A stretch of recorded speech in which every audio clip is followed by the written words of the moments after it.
उधर कर्नाटक की राजधानी बेंगलुरु में जोरदार बारिश के बीच वहां बन रही एक इमारत के गिरने से चीख पुकार मच गई। हादसे में 3 मजदूरों की जान चली गई। उस बहुमंजिला इमारत के मलबे के नीचे 10 से ज्यादा लोगों के दबे होने की आशंका जताई गई।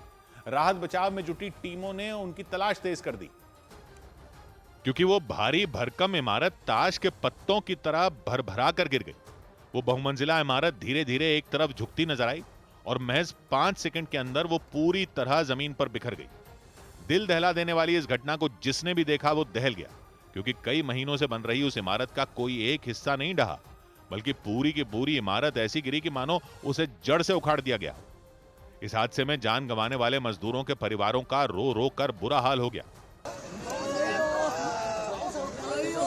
हादसे के बाद उस इमारत का मलबा हर तरफ फैला दिखाई दिया। दीवारों और छतों में लगा सरिया तक बाहर आ गया। दमकल विभाग के साथ राहत बचाव में जुटी टीमें इमारत के मलबे को खंगालती नजर आईं। वहां दबे लोगों को निकालने के लिए जमीन खोदने वाली मशीन का भी इस्तेमाल किया गया।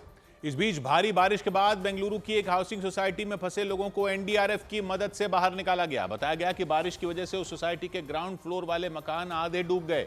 इसकी जानकारी मिलते ही एनडीआरएफ की कई टीमें वहां पहुंच गईं और नाव के जरिए उस हाउसिंग सोसाइटी में फंसे लोगों को बाहर निकाला। उस सोसाइटी के अंदर कमर तक पानी भरा दिखाई दिया। एनडीआरएफ की टीम उसी के बीच से होकर लोगों को बाहर निकाल कर लाई। कई जवान पानी में खड़े होकर नाव को हाथ से खींचकर बाहर निकालते दिखे। एनडीआरएफ के मुताबिक उस सोसाइटी में करीब 3000 लोगों के फंसे होने की जानकारी मिली थी, जिसके बाद उन्होंने तुरंत वहां राहत और बचाव अभियान शुरू कर दिया। 12 बोट यहाँ पे काम कर रही है और एटलीस्ट 50 हमारे एनडीआरएफ के मेंबर जो यहाँ पे भी लगे हुए हैं।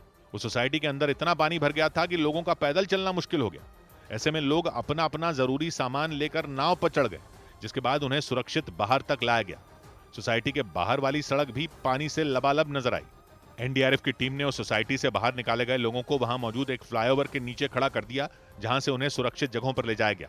लगातार बारिश होने से बेंगलुरु के कई इलाके बेहाल हो गए। उफान पर आए नालों का पानी सड़कों तक आ गया और उसकी वजह से लोगों की मुश्किलें बढ़ गईं।